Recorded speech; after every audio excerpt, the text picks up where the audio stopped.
ਅੱਜ ਦਾ ਜੋ ਵਿਸ਼ਾ ਮਿਲਿਆ ਹਿਊਮਨ ਰਾਈਟਸ, ਮਨੁੱਖੀ ਅਧਿਕਾਰ ਗੁਰਮਤ ਦੀ ਰੋਸ਼ਨੀ ਦੇ ਵਿੱਚ। ਸਿੱਖੀ ਦੇ ਗੁਰਮਤ ਕੀ ਕਹਿੰਦੀ ਹੈ, ਗੁਰਮਤ ਮਨੁੱਖੀ ਅਧਿਕਾਰਾਂ ਦੇ ਵਿੱਚ ਕਿੱਥੇ ਅਸੀਂ ਸਟੈਂਡ ਕਰਦੇ ਹਾਂ। ਅੱਜ ਦੇ ਪਰਿਪੇਖ ਦੇ ਵਿੱਚ ਗੁਰਮਤ ਦੇ ਵਿੱਚੋਂ ਚਾਨਣਾ ਲੈ ਕੇ ਅੱਜ ਦੇ ਜੋ ਹਾਲਾਤ ਨੇ, ਭਾਵੇਂ ਉਹ ਵਰਲਡ ਵਾਈਡ ਸਿਨੈਰੀਓ ਹੈ ਤੇ ਭਾਵੇਂ ਆਪਣੇ ਦੇਸ਼ ਦਾ ਸਿਨੈਰੀਓ, ਉਸ ਦੇ ਪਰਿਪੇਖ ਦੇ ਵਿੱਚ ਅਸੀਂ ਸੀਮਤ ਸਮੇਂ ਦੇ ਵਿੱਚ ਮਨੁੱਖੀ ਅਧਿਕਾਰਾਂ ਦੀ ਗੱਲ ਕਰਨੀ ਹੈ। ਮਨੁੱਖੀ ਅਧਿਕਾਰ, ਹਿਊਮਨ ਰਾਈਟਸ, ਸਿਵਲਾਈਜ਼ਡ ਸੋਸਾਇਟੀ ਦੇ ਵਿੱਚ ਦੋ ਹੁੰਦੇ ਨੇ, ਇੱਕ ਅਧਿਕਾਰ ਤੇ ਇੱਕ ਕਰਤੱਵ, ਹਰ ਇੱਕ ਇਨਸਾਨ ਨੂੰ ਮਿਲੇ ਹੋਏ। ਕੋਈ ਵੀ ਜਿਹੜੀ ਸੋਸਾਇਟੀ ਹੈ, ਸਿਵਲਾਈਜ਼ਡ ਸੋਸਾਇਟੀ ਹੈ, ਗਵਰਨੈਂਸ ਕਰਦੀ ਹੈ, ਤਾਂ ਉਹਦੇ ਜਿੰਨੇ ਵੀ ਪਬਲਿਕ ਹੈ ਉਸ ਨੂੰ ਸੰਵਿਧਾਨ ਦੇ ਵੱਲੋਂ, ਸਰਕਾਰ ਦੇ ਵੱਲੋਂ ਕਾਨੂੰਨੀ ਤੌਰ ਤੇ ਕੁਝ ਮੌਲਿਕ ਅਧਿਕਾਰ ਹੁੰਦੇ ਨੇ ਜਿਹਨੂੰ ਫੰਡਾਮੈਂਟਲ ਰਾਈਟਸ ਕਹਿੰਦੇ ਆ। ਸਾਡੇ ਹਿਊਮਨ ਰਾਈਟਸ ਹੁੰਦੇ ਨੇ, ਸਾਡੇ ਕੁਝ ਡਿਊਟੀਜ਼ ਹੁੰਦੀਆਂ ਨੇ। ਸੋ ਹਿਊਮਨ ਰਾਈਟਸ ਦੀ ਗੱਲ ਕਰਨੀ ਆਪਾਂ ਗੁਰਮਤ ਦੇ ਪਰਿਪੇਖ ਦੇ ਵਿੱਚ, ਗੁਰਮਤ ਦੀ ਰੋਸ਼ਨੀ ਦੇ ਵਿੱਚ ਗੱਲ ਕਰਦੇ ਹਾਂ। ਧੰਨ ਸ੍ਰੀ ਗੁਰੂ ਨਾਨਕ ਸਾਹਿਬ ਤੋਂ ਜਦੋਂ ਗੁਰੂ ਨਾਨਕ ਗਾਡੀ ਰਾਹ ਗੁਰੂ ਸਾਹਿਬ ਚਲਾਉਂਦੇ ਨੇ, ਇੱਕ ਨਵਾਂ ਵਿਜ਼ਨ ਦਿੰਦੇ ਨੇ, ਇੱਕ ਨਵੀਂ ਕਿਰਨ ਦਿੰਦੇ ਨੇ, ਨਵੀਂ ਸੋਚ ਦਿੰਦੇ ਨੇ। ਕਿਉਂਕਿ ਭਾਵੇਂ ਅੱਗੇ ਜਾ ਕੇ ਆਪਾਂ ਗੱਲ ਕਰਾਂਗੇ, ਭਾਵੇਂ ਕਿ ਐਕਟ ਬਣਿਆ ਹੋਇਆ ਹੈ ਪ੍ਰੋਟੈਕਸ਼ਨਸ ਆਫ ਹਿਊਮਨ ਰਾਈਟਸ ਐਕਟ 1993 1993, ਜੋ ਕਿ ਅੱਜ ਆਪਾਂ ਇੰਡੀਆ ਦੀ ਗੱਲ ਕਰੀਏ, ਇੰਡੀਆ ਦੇ ਵਿੱਚ ਲਾਗੂ ਹੈ। ਹਿਊਮਨ ਰਾਈਟਸ ਕਮਿਸ਼ਨ ਬਣੇ ਹੋਏ ਨੇ, ਨੈਸ਼ਨਲ ਹਿਊਮਨ ਰਾਈਟਸ ਕਮਿਸ਼ਨ ਹੈ, ਸਟੇਟ ਹਿਊਮਨ ਰਾਈਟਸ ਕਮਿਸ਼ਨ ਹੈ।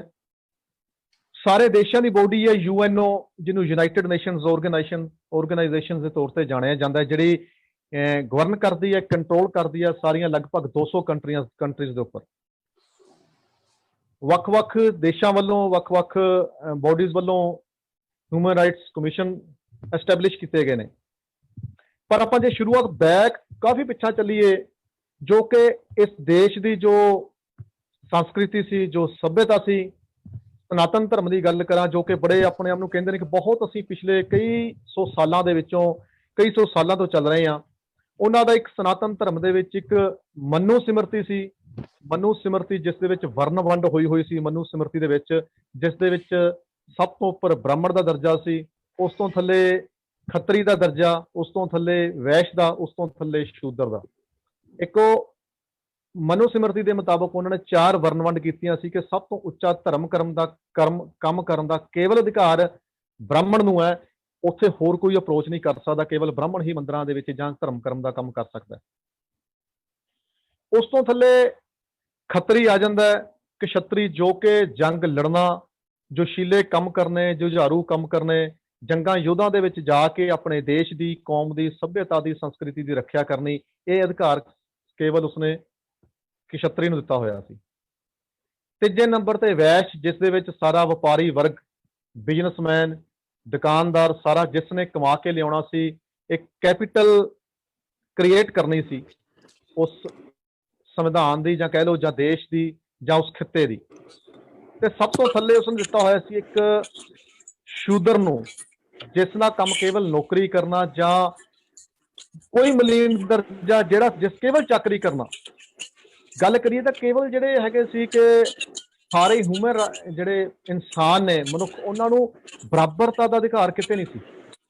ਔਰਤ ਨੂੰ ਤਾਂ ਕਿਤੇ ਵੀ ਆਜ਼ਾਦੀ ਨਹੀਂ ਸੀ। ਮਨੁੱਖਾਂ ਦੇ ਵਿੱਚ ਵੀ, ਜਿਵੇਂ ਮੈਂ ਵਰਨ ਵੰਡ ਦੀ ਗੱਲ ਕੀਤੀ ਹੈ, ਤੇ ਜੋ ਗੁਰਮਤ ਦਾ ਅਸੂਲ ਹੈ, ਗੁਰਮਤ ਦਾ ਗਾਡੀ ਰਾਹ ਹੈ, ਗੁਰਮਤ ਗਾਡੀ ਰਾਹ ਦੇ ਵਿੱਚ ਤਾਂ ਸਭੇ ਸਾਂਝੀ ਵਾਲ ਸਦਾਇਨ, ਤੂੰ ਕਿਸੇ ਨਾ ਬਾਹਰਾ ਜੀਓ, ਇਹ ਸਿਧਾਂਤ ਹੈ। ਸਾਰੇ ਬਰਾਬਰ ਨੇ, ਸਾਰੇ ਇਕੁਅਲ ਨੇ, ਕਿਉਂਕਿ ਖੱਤਰੀ, ਬ੍ਰਾਹਮਣ, ਸ਼ੂਦ, ਵੈਸ਼, ਉਪਦੇਸ਼, 4 ਵਰਨਾ ਕੋ ਸਾਂਝਾ। ਅਵਲ ਅੱਲਾ ਨੂਰ ਉਪਾਇਆ, ਕੁਦਰਤ ਕੇ ਸਭ ਬੰਦੇ, ਏਕ ਨੂਰ ਤੇ ਸਭ ਜਗੇ ਉਪਜਿਆ, ਕੌਣ ਭਲੇ ਕੋ ਮੰਦੇ। ਧੰਨ ਗੁਰੂ ਨਾਨਕ ਸਾਹਿਬ ਨੇ ਆ ਕੇ ਸਭ ਤੋਂ ਪਹਿਲਾਂ ਜਿਹੜੀ ਘਟਨਾ ਹੋਈ, ਜਨੇਊ ਪਾਉਣ ਤੋਂ ਇਨਕਾਰ ਕੀਤਾ, ਕਿਉਂਕਿ ਜਨੇਊ ਸੀ ਜੋ ਇਕੁਐਲਿਟੀ ਦੀ ਗੱਲ ਨਹੀਂ ਸੀ ਕਰਦਾ, ਬਰਾਬਰਤਾ ਦੀ ਗੱਲ ਨਹੀਂ ਸੀ ਕਰਦਾ। ਜਨੇਊ ਕੇਵਲ ਉੱਚੀਆਂ ਜਾਤਾਂ ਨੂੰ ਪਹਿਨਾਇਆ ਜਾਂਦਾ ਸੀ, ਨੀਵੀਂ ਜਾਤ ਨੂੰ ਨਹੀਂ ਸੀ ਜਨੇਊ ਪਹਿਨਾਇਆ ਜਾਂਦਾ। ਜਾਂ ਕਹਿ ਲਈਏ ਕਿ ਕੇਵਲ ਜਿਹੜੇ ਮੇਲ ਮੈਂਬਰਸ ਨੇ, ਜਿਹੜੇ ਮਰਦ ਨੇ, ਉਹਨਾਂ ਨੂੰ ਜਨੇਊ ਪਹਿਨਾਇਆ ਜਾਂਦਾ ਸੀ, ਇਸਤਰੀ ਜਾਤੀ ਨੂੰ ਜਨੇਊ ਨਹੀਂ ਸੀ ਪਹਿਨਾਇਆ ਜਾਂਦਾ। ਕਿਉਂਕਿ ਜਿਹੜੀ ਸਭ ਤੋਂ ਸ਼ੁਰੂਆਤ ਦੇ ਵਿੱਚ ਬਚਪਨ ਦੇ ਸ਼ੁਰੂਆਤ ਹੁੰਦਿਆਂ ਹੀ ਜਿਹੜੀ ਧਾਰਮਿਕ ਰਸਮ ਕੀਤੀ ਜਾਂਦੀ ਸੀ ਜਨੇਊ ਦੀ, ਉਹ ਪਹਿਲਾਂ ਹੀ ਡਿਸਕ੍ਰਿਮੀਨੇਟ ਕਰ ਦਿੰਦੀ ਸੀ, ਡਿਸਕ੍ਰਿਮੀਨੇਸ਼ਨ ਸੀ। ਤਾਂ ਗੁਰੂ ਨਾਨਕ ਸਾਹਿਬ ਨੇ ਤਾਂ ਫਲਸਫਾ ਹੀ ਬੜਾ ਕਮਾਲ ਦਾ ਦਿੱਤਾ ਹੈ, ਸੋ ਕਿਉ ਮੰਦਾ ਆਖੀਏ ਜਿਤ ਜੰਮੈ ਰਾਜਾਨ। ਅੱਜ ਹਰ ਦੇਸ਼ ਦੇ ਵਿੱਚ, ਹਰੇਕ ਸੰਵਿਧਾਨ ਦੇ ਵਿੱਚ ਵੂਮਨ ਕਮਿਸ਼ਨ ਬਣਿਆ ਹੋਇਆ, ਔਰਤਾਂ ਦੀ ਹੱਕਾਂ ਦੀ ਰਾਖੀ ਵਾਸਤੇ ਵੂਮਨ ਕਮਿਸ਼ਨ ਹੈ। ਜਿੱਥੇ ਔਰਤ ਨੂੰ ਕਿਤੇ ਕੋਈ ਪ੍ਰੋਬਲਮ ਆਉਂਦੀ ਹੈ ਤਾਂ ਉਹ ਅਪਰੋਚ ਕਰ ਸਕਦੀ ਹੈ ਵੂਮਨ ਕਮਿਸ਼ਨ ਦੇ ਕੋਲ। ਤਾਂ ਗੁਰੂ ਨਾਨਕ ਸਾਹਿਬ ਨੇ ਤਾਂ ਉਦੋਂ ਹੀ ਗੱਲ ਕਰ ਦਿੱਤੀ ਸੀ, ਅੱਜ ਤੋਂ ਤਕਰੀਬਨ 550 ਸਾਲ ਪਹਿਲਾਂ, 550 ਸਾਲ ਪਹਿਲਾਂ ਗੱਲ ਕਰਤੀ ਹੈ। ਜੇ ਦਲਿਤਾਂ ਦੇ ਹੱਕਾਂ ਦੀ ਗੱਲ ਕੀਤੀ ਹੈ ਕਿ ਨੀਚਾਂ ਅੰਦਰ ਨੀਚ ਜਾਤ, ਨੀਚੀ ਹੂੰ ਅਤ ਨੀਚ, ਨਾਨਕ ਤਿਨ ਕੇ ਸੰਗ ਸਾਥ ਵੱਡਿਆਂ ਸਿਉ ਕਿਆ ਰੀਸ, ਜਿੱਥੇ ਨੀਚ ਸੰਭਾਲੀਆਂ ਤਿੱਥੇ ਨਦਰ ਤੇਰੀ ਬਖਸ਼ੀਸ। ਗੁਰੂ ਨਾਨਕ ਸਾਹਿਬ ਨੇ ਉਦੋਂ ਹੀ ਗੱਲ ਕਰ ਦਿੱਤੀ ਕਿ ਖੱਤਰੀ ਬ੍ਰਾਹਮਣ ਸ਼ੂਦ ਵੈਸ ਉਪਦੇਸ਼ ਚੋਹ ਵਰਨਾ ਕੋ ਸਾਂਝਾ, ਸਾਰਿਆਂ ਲਈ ਸਾਂਝਾ ਹੈ। ਇੱਥੇ ਕੋਈ ਵੱਡਾ ਨਹੀਂ, ਕੋਈ ਛੋਟਾ ਨਹੀਂ, ਕੋਈ ਉੱਚੀ ਜਾਤੀ ਦਾ ਨਹੀਂ, ਕੋਈ ਨੀਵੀਂ ਜਾਤੀ ਦਾ ਨਹੀਂ ਹੈਗਾ। ਤਾਂ ਕਰਕੇ ਅੱਜ ਤੁਸੀਂ ਦੇਖੋ, ਅੱਜ ਸੰਵਿਧਾਨ ਦੇ ਵਿੱਚ ਐਸਸੀ ਕਮਿਸ਼ਨ ਬਣਿਆ ਹੋਇਆ ਹੈ। ਜਿੱਥੇ ਕੋਈ ਪ੍ਰੋਬਲਮ ਆਉਂਦੀ ਹੈ, ਜਿੱਥੇ ਕੋਈ ਡਿਸਕ੍ਰਿਮੀਨੇਸ਼ਨ ਹੁੰਦੀ ਹੈ ਜਾਤ ਦੇ ਆਧਾਰ ਦੇ ਉੱਪਰ, ਤਾਂ ਉੱਥੇ ਜਾ ਕੇ ਅਸੀਂ ਆਪਣੀ ਮੰਗ ਰੱਖ ਸਕਦੇ ਹਾਂ, ਸਾਨੂੰ ਜਸਟੀਫਾਈ, ਅਸੀਂ ਇਨਸਾਫ ਲੈ ਕੇ ਉੱਥੇ ਅਰਜ਼ੀ ਦੇ ਸਕਦੇ ਹਾਂ। ਗੁਰਮਤਿ ਨੇ ਤਾਂ ਬਹੁਤ ਹੀ ਮਤਲਬ ਵੈਰੀ ਬਿਗਨਿੰਗ ਤੋਂ ਇਹ ਸ਼ੁਰੂਆਤ ਜਿਹੜੀ ਕਰੀ, ਇੱਕ ਰੈਵੋਲੂਸ਼ਨ ਲਿਆਂਦਾ। ਗੁਰੂ ਅੰਗਦ ਸਾਹਿਬ, ਗੁਰੂ ਅਮਰਦਾਸ, ਉਸ ਤੋਂ ਅੱਗੇ ਨਵੇਂ ਚੀਜ਼ਾਂ ਐਡ ਹੁੰਦੀਆਂ ਗਈਆਂ। ਪੰਗਤ ਤੇ ਸੰਗਤ ਦਾ ਸਿਧਾਂਤ, ਇਹ ਕੇਵਲ ਗੁਰਮਤਿ ਦੇ ਵਿੱਚੋਂ ਆਇਆ, ਜਿੱਥੇ ਇਕੱਠੇ ਬਹਿ ਕੇ ਅਸੀਂ ਖਾਣਾ ਖਾ ਸਕਦੇ ਹਾਂ, ਲੰਗਰ ਛਕ ਸਕਦੇ ਹਾਂ, ਇੱਕੋ ਜਗ੍ਹਾ ਬਹਿ ਕੇ ਰੱਬ ਦਾ ਨਾਮ ਲਿਆ ਜਾ ਸਕਦਾ ਹੈ, ਵਾਹਿਗੁਰੂ ਦੀ ਬੰਦਗੀ ਕੀਤੀ ਜਾ ਸਕਦੀ ਹੈ। ਸੰਗਤ ਤੇ ਪੰਗਤ ਦਾ ਸਿਧਾਂਤ ਇਹ ਗੁਰਮਤਿ ਦੀ ਦੇਣ ਹੈ। ਕਿਰਤ ਕਰਨ ਤੇ ਵੰਡ ਕੇ ਛਕਣ ਦਾ ਸਿਧਾਂਤ, ਲਾ ਆਫ ਇਕੁਐਲਿਟੀ, ਵੰਡ ਕੇ ਛਕਣਾ। ਘਾਲ ਖਾਏ ਕਿਛ ਹੱਥੋਂ ਦੇ, ਨਾਨਕ ਰਾਹ ਪਛਾਣਾ ਸੇ, ਆਪ ਕਮਾਈ ਕਰਨੀ, ਦਸਵੰਧ ਕੱਢ ਕੇ ਗੁਰੂ ਘਰ ਵੀ ਦੇਣਾ, ਤੇ ਗਰੀਬ ਗੁਰਬੇ ਸਾਰਿਆਂ ਨੂੰ, ਸਾਥੀਆਂ ਨੂੰ ਵੰਡਣਾ, ਤਾਂ ਕਿ ਸਾਰੇ ਬਰਾਬਰਤਾ ਦਾ ਖਾਣਾ ਖਾ ਸਕਣ, ਸਾਰਿਆਂ ਨੂੰ ਰੋਟੀ ਮਿਲ ਸਕੇ। ਜੋ ਅੱਜ ਸਰਕਾਰਾਂ ਦੇਣ ਤੋਂ ਮਤਲਬ ਨਾਬਰ ਹੋਈਆਂ ਪਈਆਂ ਨੇ, ਹਰੇਕ ਨੂੰ ਰੋਟੀ ਦੇਣੀ, ਕੇਵਲ ਅੱਜ ਖਾਲਸਾ ਹੀ ਇਹ ਡਿਊਟੀ ਸੰਭਾਲ ਰਿਹਾ ਹੈ। ਗੁਰੂ ਕਾ ਲੰਗਰ ਅੱਜ ਜੇ ਦੁਨੀਆ ਵਿੱਚ ਕਿਤੇ ਚੱਲ ਰਿਹਾ ਤਾਂ ਇਹ ਖਾਲਸੇ ਵੱਲੋਂ, ਗੁਰਸਿੱਖਾਂ ਵੱਲੋਂ ਚੱਲ ਰਿਹਾ। ਹਿਊਮਨ ਰਾਈਟਸ ਹੈ, ਕਿਉਂਕਿ ਲਾ ਆਫ ਇਕੁਐਲਿਟੀ ਹੈ, ਬਰਾਬਰਤਾ ਦਾ ਸਿਧਾਂਤ ਹੈ। ਅੰਮ੍ਰਿਤ ਦਾ ਸਿਧਾਂਤ ਗੁਰਮਤਿ ਨੇ ਦਿੱਤਾ ਹੈ। ਸਾਡਾ ਇੱਕ ਬਾਟੇ ਦੇ ਵਿੱਚ ਅਸੀਂ ਜੋ ਅੰਮ੍ਰਿਤ ਦੀ ਜੋ ਰੀਤ ਚੱਲਦੀ ਹੈ, ਜੋ ਹੋਰ ਉਸ ਦੇ ਮੁਤਾਬਕ ਇੱਕੋ ਬਾਟੇ ਦੇ, ਖੰਡੇ ਬਾਟੇ ਦੇ ਵਿੱਚ ਸਾਨੂੰ ਪਹੁਲ ਛਕਾਈ ਜਾਂਦੀ ਹੈ। ਜੋ ਅੰਮ੍ਰਿਤ ਦੀ ਪਹੁਲ ਛਕਾਈ ਜਾਂਦੀ ਹੈ, ਸਾਰਾ ਬਰਾਬਰ ਦਾ ਸਿਧਾਂਤ ਆ। ਉਹਦੇ ਵਿੱਚ ਸਾਰੀ ਕੁਝ ਵੀ, ਹਰ ਤਰ੍ਹਾਂ ਦਾ ਡਿਸਕ੍ਰਿਮੀਨੇਸ਼ਨ, ਭੇਦ ਭਾਵ, ਭਿੰਨ ਭਾਵ, ਸਾਰਾ ਮਿਟਾਇਆ ਜਾਂਦਾ ਹੈ। ਅੰਮ੍ਰਿਤ ਦਾ ਸਿਧਾਂਤ ਧੰਨ ਸ੍ਰੀ ਗੁਰੂ ਗੋਬਿੰਦ ਸਿੰਘ ਸੱਚੇ ਪਾਤਸ਼ਾਹ ਨੇ ਦਿੱਤਾ। ਸਤੀ ਪ੍ਰਥਾ ਚੱਲਦੀ ਸੀ, ਗੁਰੂ ਅਮਰਦਾਸ ਜੀ ਨੇ ਆ ਕੇ ਖਤਮ ਕਰਵਾਈ। ਛੇਵੇਂ ਪਾਤਸ਼ਾਹ ਨੇ state versus state, Akal Takht ਦਾ ਸਿਧਾਂਤ ਦਿੱਤਾ। ਇੱਕ ਪਾਸੇ ਜਿੱਥੇ ਦਿੱਲੀ ਦੀ ਸਟੇਟ ਆ, ਉਹਦੇ ਪੈਰਲਲ ਅਕਾਲ ਤਖਤ ਸ੍ਰੀ ਦਰਬਾਰ ਸਾਹਿਬ ਦੀ ਪਰਿਕਰਮਾ ਦੇ ਵਿੱਚ ਹੈ ਕਿ ਉਹਨਾਂ ਨੂੰ ਸਥਾਪਿਤ ਕੀਤਾ। ਅਕਾਲ ਤਖਤ ਦਾ ਇੱਕ ਸਿਧਾਂਤ ਦਿੱਤਾ, ਜਿੱਥੇ ਜਾ ਕੇ ਕੋਈ ਵੀ ਗਰੀਬ ਗੁਰਬਾ ਆਪਣੀ ਜਾ ਕੇ ਹੱਕ ਦੀ ਗੱਲ ਕਰ ਸਕਦਾ ਸੀ, ਜਿੱਥੇ ਜਾ ਕੇ ਕੁਝ ਮੰਗ ਸਕਦਾ ਸੀ ਕਿ ਮੇਰੇ ਨਾਲ ਧੱਕਾ ਹੋਇਆ, ਮੇਰੇ ਨਾਲ ਹੋਇਆ, ਉੱਥੋਂ ਜਾ ਕੇ ਇਨਸਾਫ ਦੀ ਪ੍ਰਾਪਤੀ ਹੁੰਦੀ ਸੀ। ਇਹ ਗੁਰਮਤਿ ਦੇ ਸਿਧਾਂਤ ਨੇ। ਹਿਊਮਨ ਰਾਈਟਸ ਦੇ ਵਿੱਚ ਫਰੀडम ਆਫ ਸਪੀਚ ਸਭ ਤੋਂ ਵੱਡਾ, ਜਿਸ ਨੂੰ ਅੱਜ ਕੱਲ੍ਹ ਥਾਂ ਥਾਂ ਤੇ ਰੋਕਿਆ ਜਾ ਰਿਹਾ। ਸਾਡੇ ਫਰੀडम ਆਫ ਸਪੀਚ ਨੂੰ, ਸਾਡੇ ਬੋਲਣ ਦੇ ਅਧਿਕਾਰ ਨੂੰ, ਬੋਲਣ ਤੇ ਲਗਾਮ ਕੱਸੀ ਜਾ ਰਹੀ ਹੈ ਕਿ ਨਹੀਂ ਬੋਲਣ ਦੇਣਾ ਹੈਗਾ। Discrimination on behalf of race, sex, region, religion, language, ਜਿੱਥੇ ਪੱਖਪਾਤ ਹੋ ਰਿਹਾ, ਭੇਦ ਭਾਵ ਹੋ ਰਿਹਾ, ਭਾਵੇਂ ਉਹ ਰੇਸ ਦੇ ਆਧਾਰ ਤੇ ਹੈ ਕਿ ਅਲੱਗ-ਅਲੱਗ ਖਿੱਤੇ ਦੇ ਆਧਾਰ ਤੇ ਹੈ, ਭਾਵੇਂ ਉਹ ਲਿੰਗ ਦੇ ਆਧਾਰ ਤੇ ਹੈ, ਮਰਦ ਅਤੇ ਔਰਤ ਵਿਚਕਾਰ ਡਿਸਕ੍ਰਿਮੀਨੇਸ਼ਨ, ਭਾਵੇਂ ਉਹ ਧਰਮ ਦੇ ਆਧਾਰ ਤੇ ਹੈ ਕਿ ਸਿੱਖ, ਹਿੰਦੂ, ਮੁਸਲਿਮ, ਈਸਾਈ, ਅਲੱਗ-ਅਲੱਗ ਜਾਣਨਾ, ਅਲੱਗ-ਅਲੱਗ ਦੇਖਣਾ, ਉਹਨਾਂ ਵਾਸਤੇ ਅਲੱਗ ਲਾ, ਉਹਨਾਂ ਵਾਸਤੇ ਅਲੱਗ ਲਾ ਟਰੀਟ ਕਰਨਾ, ਭਾਵੇਂ ਉਹ ਖਿੱਤਾ ਹੈ ਕੋਈ ਇਸ ਖਿੱਤੇ ਵਿੱਚ ਬੈਠਾ ਹੈ, ਕੋਈ ਹੋਰ ਖਿੱਤੇ ਵਿੱਚ ਬੈਠਾ ਹੈ, ਇਹ ਕਾਨੂੰਨ ਤਾਂ ਇਹ ਇਜਾਜ਼ਤ ਦਿੰਦਾ ਹੀ ਨਹੀਂ ਵੀ ਕਿਸੇ ਵੀ ਇਸ ਆਧਾਰ ਤੇ ਕਿਸੇ ਨਾਲ ਵੀ ਭੇਦਭਾਵ ਨਹੀਂ ਕੀਤਾ ਜਾ ਸਕਦਾ। ਇਹ ਸਾਡੇ ਮਨੁੱਖੀ ਅਧਿਕਾਰ ਨੇ, ਬੋਲਣ ਦਾ ਅਧਿਕਾਰ ਹੈ ਸਾਨੂੰ। ਅਸੀਂ ਆਪਣੀ ਗੱਲ ਕਹਿ ਕੇ, ਬੋਲ ਕੇ, ਦੱਸ ਕੇ, ਲਿਖ ਕੇ, ਗਾ ਕੇ ਐਕਸਪ੍ਰੈਸ ਕਰ ਸਕਦੇ ਹਾਂ, ਦੱਸ ਸਕਦੇ ਹਾਂ। ਕਿਤੇ ਧੱਕਾ ਹੁੰਦਾ ਬੋਲ ਸਕਦੇ ਹਾਂ। ਜੋ ਕਿ ਅਧਿਕਾਰ ਅੱਜ ਭਾਵੇਂ ਖੋਇਆ ਜਾ ਰਿਹਾ ਹੈ, ਇਹ ਹਿਊਮਨ ਰਾਈਟਸ ਨੇ ਸਾਨੂੰ ਪਰਪੱਕਤਾ ਦਿੱਤੀ ਹੈ। ਜੋ ਮਨੁੱਖੀ ਅਧਿਕਾਰ ਨੇ ਉਹਦੇ ਲਈ ਬਕਾਇਦਾ protection of human rights act ਬਣਿਆ ਹੋਇਆ 1993। ਅਲੱਗ-ਅਲੱਗ ਕਮਿਸ਼ਨ ਐਸਟੈਬਲਿਸ਼ ਕੀਤੇ ਹੋਏ ਨੇ, ਕਿਉਂਕਿ ਗੁਰੂ ਸਾਹਿਬ ਨੇ ਦਿੱਤਾ ਸਾਨੂੰ ਬੜਾ ਵਧੀਆ ਸਿਧਾਂਤ ਦਿੱਤਾ ਸੀ ਕਿ ਜੇ ਜੀਵੈ ਪਤ ਲੱਥੀ ਜਾਏ, ਸਭ ਹਰਾਮ ਜੇਤਾ ਕਿਛ ਖਾਏ। ਜੇ ਬੇਇੱਜ਼ਤ ਹੋ ਕੇ, ਬੇਆਬਰੂ ਹੋ ਕੇ, ਬੇਗੈਰਤ ਹੋ ਕੇ ਜਿਉਣਾ ਤਾਂ ਉਹ ਜੀਉਣ ਦਾ, ਇਦਾਂ ਦੇ ਜੀਉਣ ਦਾ ਕੋਈ ਫਾਇਦਾ ਨਹੀਂ। ਇਹਦੇ ਨਾਲ ਤਾਂ ਮੌਤ ਚੰਗੀ ਹੈ। ਜੇ ਜੀਣਾ ਭਾਵੇਂ 4 ਦਿਨ ਦੀ ਜ਼ਿੰਦਗੀ ਹੈ ਤਾਂ ਅਣਖ, ਗੈਰਤ, ਇੱਜ਼ਤ, ਸਵੈਮਾਨ, ਸੈਲਫ ਰਿਸਪੈਕਟ ਦੀ ਜ਼ਿੰਦਗੀ ਜੀ ਕੇ ਜਾਣੀ ਹੈ। ਇਹ ਸਿੱਖੀ ਦਾ ਸਿਧਾਂਤ ਹੈ। ਸਾਰੇ ਗੁਰੂ ਪੂਰਨੇ ਪਾਉਂਦੇ ਗਏ, ਧੰਨ ਗੁਰੂ ਨਾਨਕ ਸਾਹਿਬ ਤੋਂ ਲੈ ਕੇ 10 ਪਾਤਸ਼ਾਹੀਆਂ ਤੱਕ ਹਿਊਮਨ ਰਾਈਟਸ ਦੀ ਖਾਤਰ, ਮਨੁੱਖੀ ਅਧਿਕਾਰਾਂ ਦੀ ਖਾਤਰ ਉਹਨਾਂ ਨੇ ਇੱਕ ਐਗਜ਼ੈਂਪਲ ਸੈੱਟ ਕਰਕੇ ਦਿੱਤੀ। ਤੇ ਧੰਨ ਗੁਰੂ ਤੇਗ ਬਹਾਦਰ ਸਾਹਿਬ ਨੇ ਤਾਂ ਕਮਾਲ ਹੀ ਕਰ ਦਿੱਤੀ। ਉਹਨਾਂ ਦੀ ਕੁਰਬਾਨੀ, ਉਹਨਾਂ ਦਾ ਸੈਕਰੀਫਾਈਸ, ਉਹਨਾਂ ਦਾ ਬਲੀਦਾਨ, ਉਹਨਾਂ ਦੀ ਸ਼ਹੀਦੀ ਮਨੁੱਖੀ ਅਧਿਕਾਰਾਂ ਵਾਸਤੇ ਸੀ, ਹਿਊਮਨ ਰਾਈਟਸ ਵਾਸਤੇ। ਜੇ ਕਿਸੇ ਨੇ ਸਭ ਤੋਂ ਪਹਿਲਾਂ ਕੁਰਬਾਨੀ ਦਿੱਤੀ ਹੈ, ਆਪਣੀ ਸ਼ਹੀਦੀ ਦਿੱਤੀ ਹੈ, ਤਾਂ ਉਹ ਧੰਨ ਸ੍ਰੀ ਗੁਰੂ ਤੇਗ ਬਹਾਦਰ ਸਾਹਿਬ ਸੱਚੇ ਪਾਤਸ਼ਾਹ ਨੇ। ਗੁਰੂ ਤੇਗ ਬਹਾਦਰ ਸਾਹਿਬ ਤਾਂ ਆਪਣਾ ਸ਼ਹਿਰ ਸੀ, ਆਪਣਾ ਪਿੰਡ ਸੀ, ਆਪਣੀ ਪੂਰੀ ਸਲਤਨਤ ਸੀ, ਸੰਗਤਾਂ ਆਉਂਦੀਆਂ ਸੀ, ਸਾਰਾ ਕੁਝ ਠੀਕ ਸੀ। ਪਰ ਕਸ਼ਮੀਰ ਤੋਂ ਜਦੋਂ ਦੁਖਿਆਰੇ ਚੱਲ ਕੇ ਆਏ ਕਿ ਸਾਡਾ ਧਰਮ ਖਤਰੇ ਵਿੱਚ ਹੈ, ਤਾਂ ਗੁਰੂ ਸਾਹਿਬ ਨੇ ਕਿਹਾ ਇੱਥੇ ਸਾਰਿਆਂ ਨੂੰ ਬਰਾਬਰ ਜਿਉਣ ਦਾ ਹੱਕ ਹੋਣਾ ਚਾਹੀਦਾ। ਕਿਸੇ ਨੂੰ ਧਰਮ ਦੇ ਬਿਹਾਫ ਤੇ, ਕਿਸੇ ਨੂੰ ਕਿਸੇ ਭੇਦਭਾਵ ਦੇ ਆਧਾਰ ਦੇ ਉੱਪਰ ਫਰਕ ਨਹੀਂ ਹੋਣਾ ਚਾਹੀਦਾ। ਇਹ ਫਿਰ ਜਦੋਂ ਗੁਰੂ ਤੇਗ ਬਹਾਦਰ ਸਾਹਿਬ ਦਿੱਲੀ ਜਾਂਦੇ ਨੇ, ਔਰੰਗਜ਼ੇਬ ਦੀ ਕੈਦ ਦੇ ਵਿੱਚ, ਤਾਂ ਔਰੰਗਜ਼ੇਬ ਸਵਾਲ ਜਵਾਬ ਵੀ ਕਰਦਾ ਹੈ। ਔਰੰਗਜ਼ੇਬ ਪੁੱਛਦਾ ਹੈ ਗੁਰੂ ਸਾਹਿਬ ਨੂੰ ਕਿ ਤੁਹਾਡਾ ਤਾਂ ਧਰਮ ਜੋ ਸਿੱਖੀਜ਼ਮ ਹੈ, ਸਿੱਖੀ ਦਾ ਸਿਧਾਂਤ ਹੈ, ਉਹ ਤਾਂ ਉਹਨਾਂ ਨਾਲ ਮੇਲ ਵੀ ਨਹੀਂ ਖਾਂਦਾ ਜਿਨ੍ਹਾਂ ਖਾਤਰ ਤੁਸੀਂ ਸ਼ਹੀਦੀ ਦੇਣ ਆਏ ਹੋ। ਅਕਸਰ ਸਾਨੂੰ ਦੱਸਿਆ ਜਾਂਦਾ ਹੈ ਕਿ ਗੁਰੂ ਤੇਗ ਬਹਾਦਰ ਹਿੰਦ ਦੀ ਚਾਦਰ ਜਾਂ ਧਰਮ ਦੀ ਚਾਦਰ ਨਹੀਂ। ਮੈਂ ਪਿਛਲੇ ਲੈਕਚਰ ਦੇ ਵਿੱਚ ਵੀ ਆਖਿਆ ਸੀ ਕਿ ਕਵੀ ਸੈਨਾਪਤੀ ਜੀ ਦਾ ਗ੍ਰੰਥ ਪੜ੍ਹ ਕੇ ਵੇਖੋ, ਉਹਨਾਂ ਨੇ ਲਿਖਦੇ ਨੇ, ਪ੍ਰਗਟ ਭਏ ਗੁਰੂ ਤੇਗ ਬਹਾਦਰ ਢਾਪੀ ਸਗਲ ਸ੍ਰਿਸ਼ਟ ਕੀ ਚਾਦਰ। ਗੁਰੂ ਤੇਗ ਬਹਾਦਰ ਸਾਹਿਬ ਨੇ ਪੂਰੀ ਆਪਣੇ ਸਰੀਰ ਦੀ ਕੁਰਬਾਨੀ ਦੇ ਕੇ, ਆਪਣਾ ਆਪ ਨਿਛਾਵਰ ਕਰਕੇ, ਆਪਣਾ ਬਲੀਦਾਨ ਦੇ ਕੇ, ਆਪਣੀ ਸ਼ਹੀਦੀ ਦੇ ਕੇ ਪੂਰੀ ਸ੍ਰਿਸ਼ਟੀ ਦੀ ਚਾਦਰ ਨੂੰ, ਪੂਰੀ ਸ੍ਰਿਸ਼ਟੀ ਨੂੰ ਢੱਕ ਲਿਆ ਸੀ। ਤੇ ਜੇ ਅਸੀਂ ਉਸ ਨੂੰ ਇੱਕ ਖਿੱਤੇ ਨਾਲ ਬੰਨਾਂਗੇ, ਉਦੋਂ ਹਿੰਦੁਸਤਾਨ ਦਾ ਬਾਉਂਡਰੀਜ਼, ਟੈਰੀਟਰੀਜ਼ ਹੋਰ ਸੀ।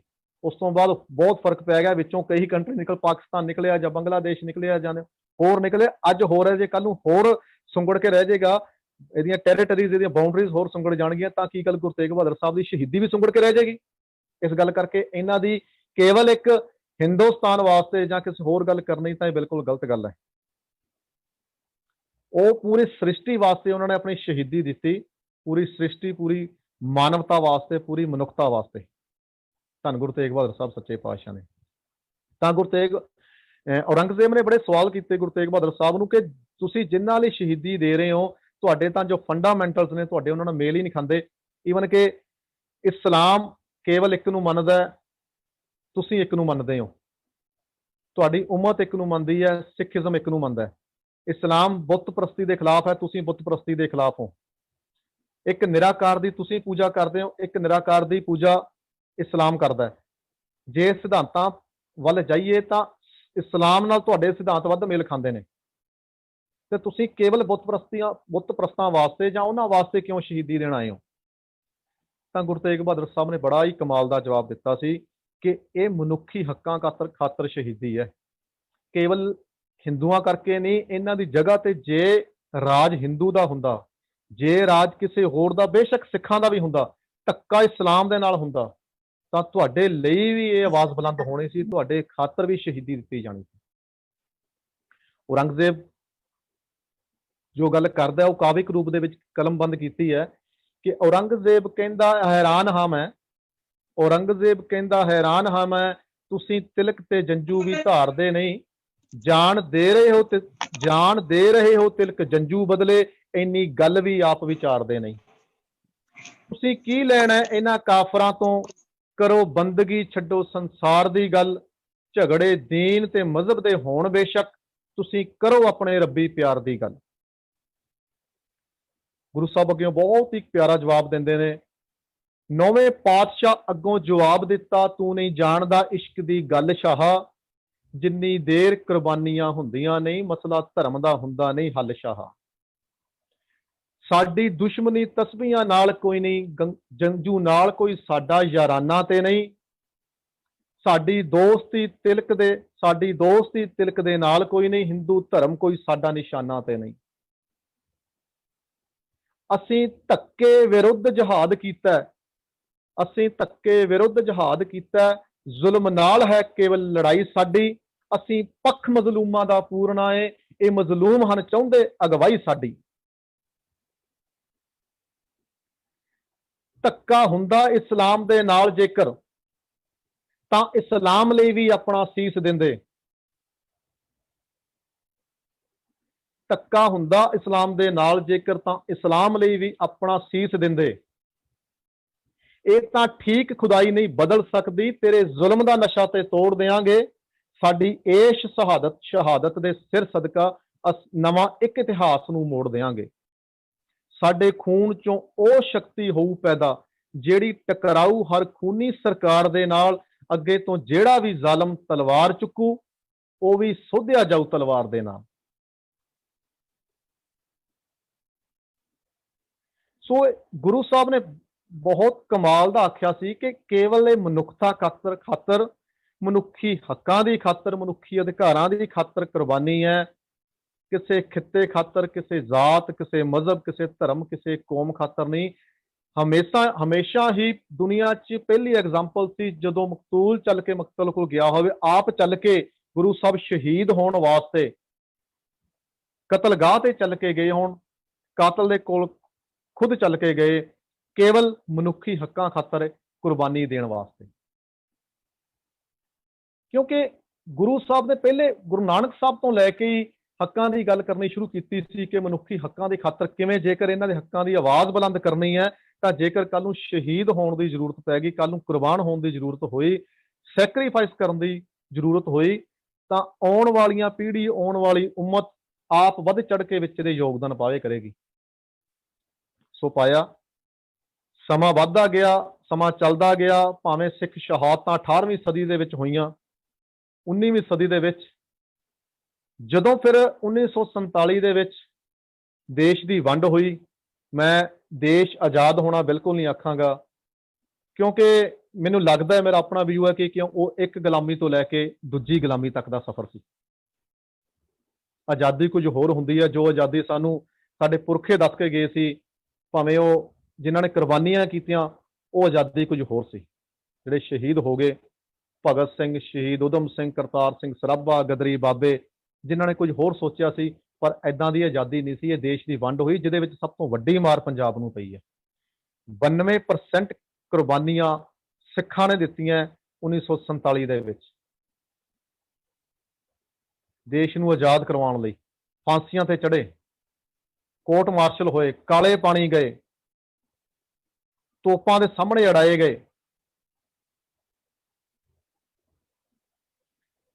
ਐਡਾ ਵੱਡਾ ਕਤਲੇਆਮ ਇਤਿਹਾਸ ਦੇ, ਤਵਾਰੀਖ ਦੇ ਪੰਨੇ ਕਦੇ ਨਹੀਂ ਭੁਲਾ ਸਕਣਗੇ, ਜਿਸ ਦੇ ਵਿੱਚ 10 ਲੱਖ ਕਤਲੇਆਮ ਹੋਇਆ ਸਿਰਫ ਇੱਕ ਦੇਸ਼ ਦੀ ਵੰਡ, ਸਿਰਫ ਇੱਧਰ ਉੱਧਰ ਜਾਣ ਕਰਕੇ, ਜਿਹੜੀ ਕਿ ਕੇਵਲ ਸਿਆਸਤ ਦੀ ਭੇਡ ਚੜੀ, ਆਰਾਮ ਨਾਲ ਵੀ ਹੋ ਸਕਦੀ ਸੀ, ਬੜੇ ਸੁਲਹ ਸਫਾਈ ਨਾਲ ਹੋ ਸਕਦੀ ਸੀ। ਦੋ ਭਰਾ ਨਿਖੜਦੇ ਨੇ, ਦੋ ਭਰਾਵਾਂ ਦੀ ਵੰਡ ਹੁੰਦੀ ਹੈ। ਅਕਸਰ ਆਪਾਂ ਸਾਂਝੇ ਪਰਿਵਾਰਾਂ ਵਾਲੇ ਆ, ਪਿੰਡਾਂ ਵਾਲੇ ਆ, ਸ਼ਹਿਰਾਂ ਵਾਲੇ ਆ, ਅੱਗੇ ਦੋਗੇ ਪਰਿਵਾਰਾਂ ਦੀ ਵੰਡ ਹੁੰਦੀ ਹੈ, ਬੜੇ ਪਿਆਰ ਸਤਿਕਾਰ ਨਾਲ, ਸੁਲਹ ਸਫਾਈ ਦੇ ਨਾਲ ਵੰਡ ਹੋ ਜਾਂਦੀ ਹੈ, ਤੇ ਮੁੜ ਕੇ ਸਾਰੀ ਜ਼ਿੰਦਗੀ ਮਿਲਦੇ ਰਹਿੰਦੇ ਨੇ। ਚਾਚੇ ਤਾਏ ਭਰਾ ਆਪਸ ਸ਼ਰੀਕਾਂ ਨਹੀਂ ਕਰਦੇ ਹੈਗੇ, ਮਿਲਦੇ ਰਹਿੰਦੇ ਨੇ। ਪਰ ਇੱਥੇ ਸ਼ਰੀਕਾ ਬਣਾ ਕੇ ਪੇਸ਼ ਕੀਤਾ ਗਿਆ, ਉਹ ਵੀ ਜਿਹੜੇ ਇਕੱਠੇ ਹੁੰਦੇ ਸੀ ਸਾਰੇ ਆਪਸ 'ਚ ਦੋ ਦੇਸ਼ ਬਣਾ ਦਿੱਤੇ। ਪੰਜਾਬ ਦੀ ਵੰਡ ਕਰ ਦਿੱਤੀ ਗਈ, ਫੁੱਟ ਪਾ ਕੇ ਆਪਸ 'ਚ ਸਿਆਸਤਦਾਨ ਆਪਣਾ ਉੱਲੂ ਸਿੱਧਾ ਕਰ ਗਏ। ਨੁਕਸਾਨ 10 ਲੱਖ ਦਾ ਕਤਲੇਆਮ ਮਨੁੱਖਤਾ ਦਾ ਹੋਇਆ, ਲੱਖਾਂ ਧੀਆਂ ਭੈਣਾਂ ਦੀਆਂ ਇੱਜ਼ਤਾਂ ਰੋਲੀਆਂ ਗਈਆਂ, ਬੇਪਤੀ ਕੀਤੀ ਗਈ। ਲੱਖਾਂ ਹੀ ਪਰਿਵਾਰ ਬੇਘਰ ਹੋ ਗਏ, ਜਿਹੜੇ ਅੱਜ ਤੱਕ ਲਗਭਗ 75 ਵਰੇ ਬੀਤਣ ਤੱਕ ਵੀ ਅਜੇ ਤੱਕ ਤਾਬ ਨਹੀਂ ਆਏ ਹੈਗੇ। ਤੇ ਉਸ ਤੋਂ ਬਾਅਦ ਇਨਾਮ ਕੀ ਮਿਲਦਾ ਹੈ? 47 ਦੇਸ਼ ਦੀ ਵੰਡ ਤੋਂ ਠੀਕ 2-3 ਸਾਲ ਬਾਅਦੋਂ ਸਾਨੂੰ ਵੱਲਭ ਭਾਈ ਪਟੇਲ ਇੱਕ ਕਹਿੰਦਾ ਕਿ ਸਿੱਖਸ ਆਰ ਦੀ ਕ੍ਰਿਮੀਨਲ ਪ੍ਰੋਫੈਸ਼ਨਲ ਕਮਿਊਨਿਟੀ।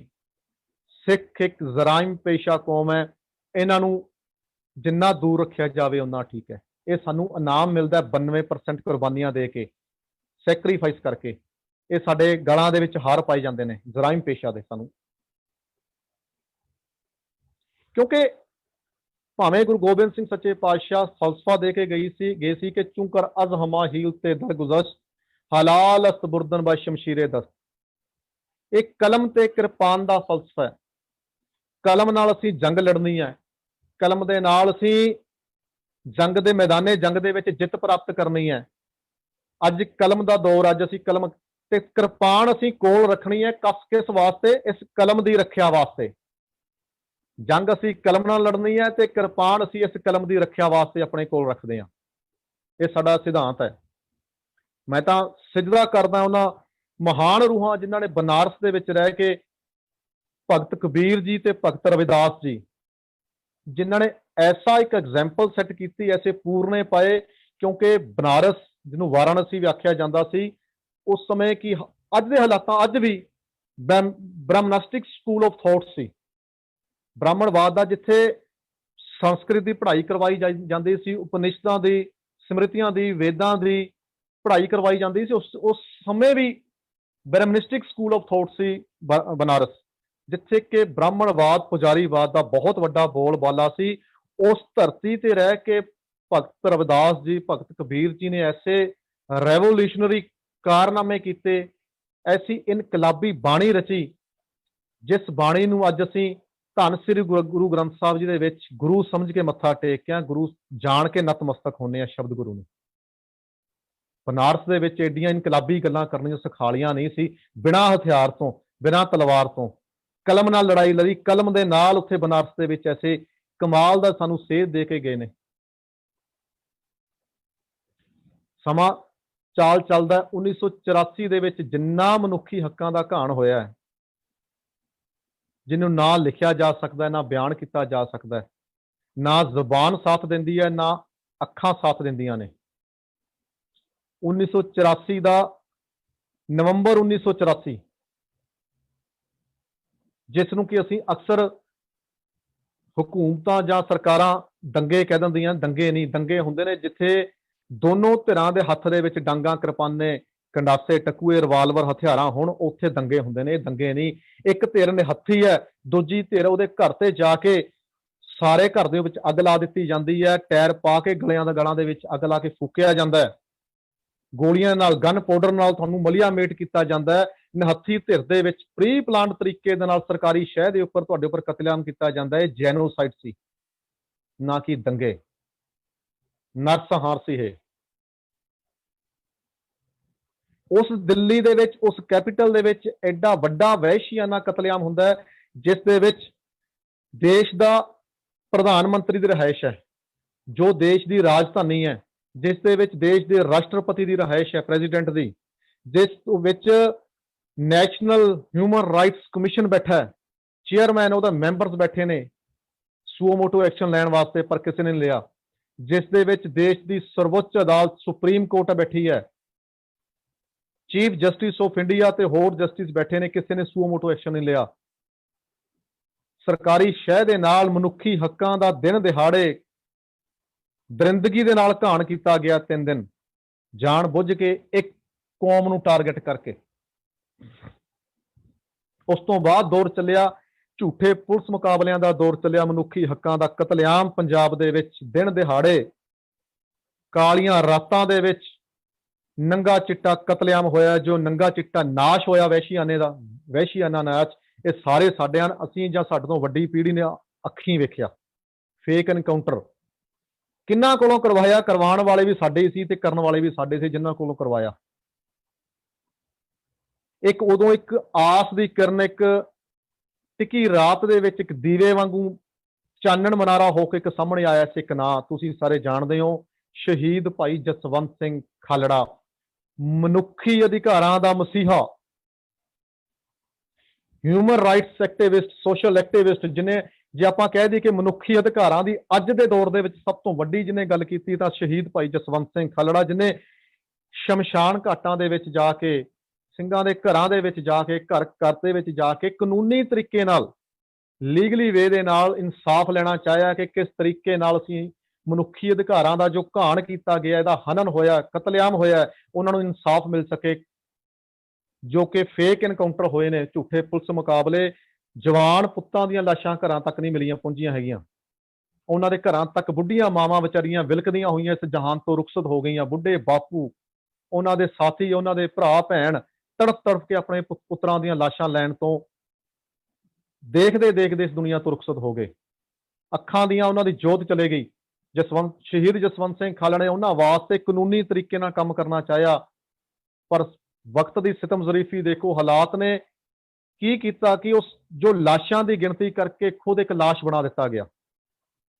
ਉਸਨੇ ਪ੍ਰੋਪਰ ਰਿਕਾਰਡ ਮੇਨਟੇਨ ਕਰਕੇ ਸਰਕਾਰੀ ਅਦਾਰੇ, ਹਿਊਮਨ ਰਾਈਟਸ ਕਮਿਸ਼ਨ ਦੇ ਕੋਲ ਲੈ ਕੇ ਗਿਆ, ਪਰ ਸਮੇਂ ਦੀਆਂ ਜ਼ਾਲਮ ਸਰਕਾਰਾਂ, ਸਮੇਂ ਦੇ ਜ਼ਾਲਮ ਪੁਲਿਸ ਅਫਸਰਾਂ ਨੇ ਉਸ ਨੂੰ ਖੁਦ ਨੂੰ ਇੱਕ ਲਾਸ਼ ਬਣਾ ਦਿੱਤਾ ਗਿਆ। ਉਹ ਆਪ ਅੱਜ ਤੱਕ ਰੂਪ ਐਸਾ ਲਾਸ਼ ਬਣ ਕੇ ਇਸ ਦੁਨੀਆ ਤੋਂ ਵਿਦਾ ਹੋ ਗਿਆ। ਕਿਸ ਤਰੀਕੇ ਨਾਲ ਉਹਨਾਂ ਨਾਲ ਕਰਿਆ ਹੋਏਗਾ ਅੱਜ ਤੱਕ ਨਹੀਂ ਉਸ ਇਨਸਾਨ ਦਾ ਪਤਾ ਲੱਗਿਆ ਹੈਗਾ।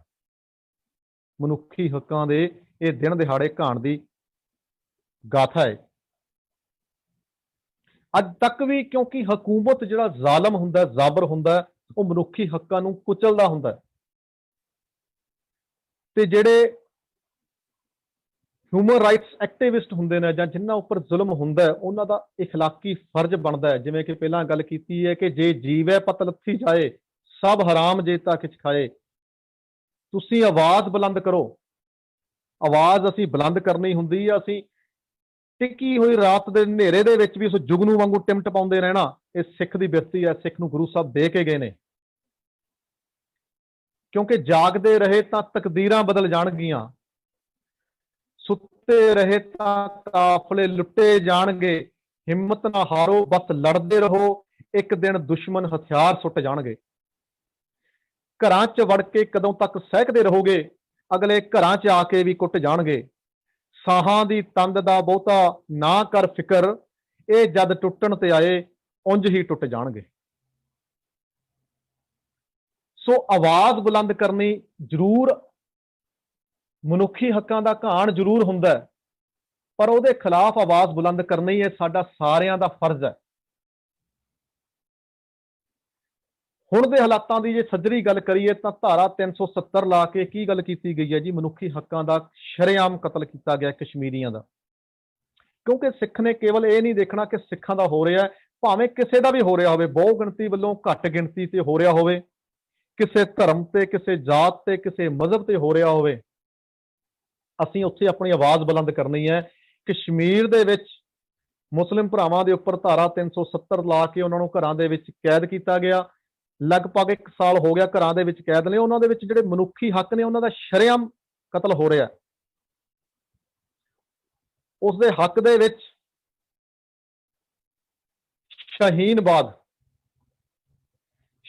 ਬਾਗ ਜਾ ਕੇ ਪ੍ਰੋਟੈਸਟ ਹੁੰਦਾ, ਧਰਨੇ ਲੱਗਦੇ ਨੇ ਕਸ਼ਮੀਰੀਆਂ ਦੇ ਹੱਕ ਦੇ ਵਿੱਚ ਕਿ ਉਹਨਾਂ ਦੇ ਮਨੁੱਖੀ ਅਧਿਕਾਰ ਬੁਲੰਦ ਕਰੋ, ਮਨੁੱਖੀ ਅਧਿਕਾਰ ਦਾ ਕਤਲੇਆਮ ਨਾ ਕਰੋ।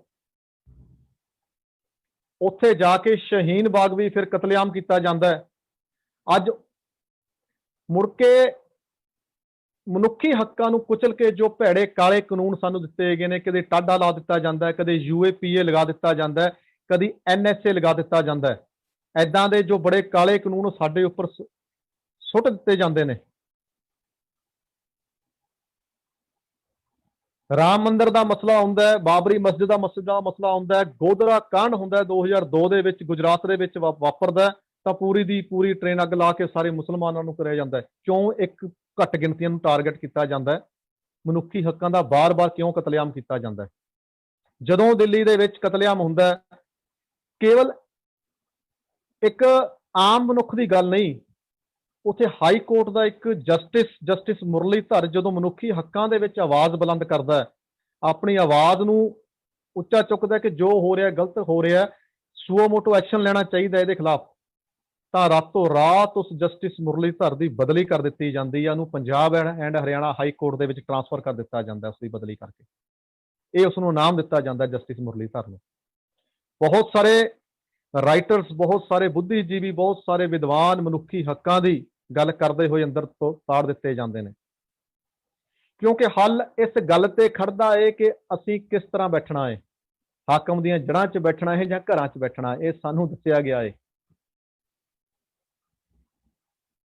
ਆਇਸ਼ੀ ਘੋਸ਼, ਜੋ ਕਿ ਉਸ ਜਾਮੀਆ ਮਿਲਾਨੀਆ ਯੂਨੀਵਰਸਿਟੀ ਦੇ ਵਿੱਚ ਪੜ੍ਹ ਰਹੀ ਹੈ, ਉਹ ਜਦੋਂ ਅਮਨ ਅਮਾਨ ਤਰੀਕੇ ਦੇ ਨਾਲ ਪ੍ਰੋਟੈਸਟ ਕਰਦੀ ਹੈ, ਉਸ ਦੇ ਉੱਪਰ ਹਮਲਾ ਕੀਤਾ ਜਾਂਦਾ ਹੈ। ਕਨਈਆ ਕੁਮਾਰ ਜੇ ਮਨੁੱਖੀ ਹੱਕਾਂ ਦੀ ਗੱਲ ਕਰਦਾ, ਆਵਾਜ਼ ਬੁਲੰਦ ਕਰਦਾ, ਤਾਂ ਦੇਸ਼ ਧਰੋਹ ਦੇ ਪਰਚੇ ਪਾ ਕੇ ਉਸ ਨੂੰ ਅੰਦਰ ਕੀਤਾ ਜਾਂਦਾ, ਜੇਲ੍ਹ ਦੇ ਵਿੱਚ ਸੁੱਟਿਆ ਜਾਂਦਾ, ਕਿਉਂਕਿ ਮਨੁੱਖੀ ਹੱਕਾਂ ਦੀ ਗੱਲ ਕਰਨੀ ਇੱਥੇ ਨਾਜਾਇਜ਼ ਹੈ। ਬਹੁਤ ਸਾਰੇ ਏਦਾਂ ਦੇ ਰਾਈਟਰ, ਤਸਲੀਮਾ ਨਸਰੀਨ ਜੇ ਮਨੁੱਖੀ ਹੱਕਾਂ ਬਾਰੇ ਲਿਖਦੀ ਹੈ ਤਾਂ ਉਸ ਨੂੰ ਦੇਸ਼ ਨਿਕਾਲਾ ਦੇ ਦਿੱਤਾ ਜਾਂਦਾ ਹੈ। ਯੂਸਫ ਮਲਾਲਾ ਕਸ਼ਮੀਰ ਦੇ ਵਿੱਚ ਮਨੁੱਖੀ ਹੱਕਾਂ ਦੀ ਗੱਲ ਕਰ ਦਿੰਦੀ ਹੈ, ਉਸ ਨੂੰ ਆਪਣੀ ਜਾਨ ਬਚਾਉਣ ਦੇ ਲਾਲੇ ਪੈ ਜਾਂਦੇ ਨੇ। ਕਿਊਬਾ ਦੇ ਵਿੱਚ ਚੀ ਗਵੇਰਾ, ਉਹਨਾਂ ਦਾ ਇੱਕ ਇਨਕਲਾਬੀ ਆਗੂ ਹੋਇਆ ਮਨੁੱਖੀ ਹੱਕਾਂ ਦੀ ਗੱਲ ਕਰਕੇ, ਉਸਨੇ ਆਪਣੇ ਦੇਸ਼ ਵਾਸਤੇ, ਆਪਣੀ ਕੌਮ ਵਾਸਤੇ ਬਹੁਤ ਕੁਝ ਕਰਿਆ। ਸਾਊਥ ਅਫਰੀਕਾ ਦਾ ਨੈਲਸਨ ਮੰਡੇਲਾ ਅਸੀਂ ਸਾਰੇ ਜਾਣਦੇ ਹਾਂ, ਜਿਨਨੇ ਕਿ ਆਪਣੇ ਲਗਭਗ ਜ਼ਿੰਦਗੀ ਦੇ ਅੱਧੀ ਜ਼ਿੰਦਗੀ ਉਹਨੇ ਜੇਲ੍ਹ ਵਿੱਚ ਗੁਜ਼ਾਰੀ, ਕੇਵਲ ਮਨੁੱਖੀ ਹੱਕਾਂ ਦੀ ਖਾਤਰ, ਕੌਮ ਦੀ ਖਾਤਰ। ਉਸ ਤੋਂ ਬਾਅਦ ਉਹ ਦੇਸ਼ ਦਾ ਆਗੂ ਬਣਿਆ, ਦੇਸ਼ ਦਾ ਹੀਰੋ ਬਣਿਆ, ਕਿਉਂਕਿ ਸਮਾਂ ਨਿਰਣਾ ਜ਼ਰੂਰ ਕਰਦਾ, ਸਮਾਂ ਆਪਣਾ ਜਸਟਿਸ ਜ਼ਰੂਰ ਕਰਦਾ, ਭਾਵੇਂ ਸਮਾਂ ਜ਼ਰੂਰ ਲੱਗ ਜਾਂਦਾ ਥੋੜਾ ਬਹੁਤ, ਦੇਰ ਹੈ ਅੰਧੇਰ ਨਹੀਂ, ਆਪਣੀ ਰਸਤੇ ਚੱਲਦੇ ਰਹਿਣਾ ਚਾਹੀਦਾ। ਹੁਣ ਪਿੱਛੇ ਜੇ ਲੋਕਡਾਊਨ ਲੰਘ ਕੇ ਗਿਆ, ਲੋਕਡਾਊਨ ਦੌਰਾਨ ਬਹੁਤ ਸਾਰੇ ਵਿਚਾਰੇ ਜੋ ਪ੍ਰਵਾਸੀ ਸੀ, ਮਜ਼ਦੂਰ ਸੜਕਾਂ ਦੇ ਉੱਪਰ ਤੁਰਦੇ ਗਏ, ਮਨੁੱਖੀ ਹੱਕਾਂ ਦਾ ਬਹੁਤ ਵੱਡਾ ਘਾਣ ਹੋਇਆ, ਕਿਸੇ ਨੇ ਪੁੱਛਿਆ ਨਹੀਂ। ਕੇਵਲ ਗੁਰੂ ਸਾਹਿਬ ਦਾ ਖਾਲਸਾ, ਸਿੱਖ ਸੰਗਤ, ਸਿੱਖ ਅੱਗੇ ਆਏ ਨੇ, ਉਹਨਾਂ ਨੇ ਲੰਗਰ ਛਕਾਏ, ਉਹਨਾਂ ਦੀ ਹਰ ਤਰੀਕੇ ਨਾਲ ਹੈਲਪ ਕੀਤੀ, ਉਹਨਾਂ ਦੀ ਸਹਾਇਤਾ ਕੀਤੀ। ਸੜਕ ਦੇ ਉੱਪਰ ਤੁਰੇ ਜਾਂਦੇ ਆ ਬਹੁਤ ਸਾਰੇ ਬੱਚੇ, ਬਜ਼ੁਰਗ, ਔਰਤਾਂ, ਮੌਤ ਹੋ ਗਈ ਉਹਨਾਂ ਦੀ ਜਾਂਦੇ ਜਾਂਦੇ। ਕਈਆਂ ਦਾ ਜਣੇਪਾ ਨਿੱਕੇ ਬੱਚਿਆਂ ਦਾ ਸੜਕ ਦੇ ਕੰਢਿਆਂ ਦੇ ਉੱਪਰ ਹੋਇਆ। ਸੋ ਹਾਰ ਕੇ ਮੁੜ ਕੇ ਜਾ ਕੇ ਸੁਪਰੀਮ ਕੋਰਟ ਨੇ ਸੂਓ ਮੋਟੋ ਐਕਸ਼ਨ ਲਿਆ, ਤਾਂ ਜਾ ਕੇ ਕਿਤੇ ਉਹਨਾਂ ਦੀ ਸੁਣਵਾਈ ਹੋਈ, ਪਰ ਬਹੁਤ ਸਾਰਾ ਨੁਕਸਾਨ ਕਰਾਉਣ ਤੋਂ ਬਾਅਦ।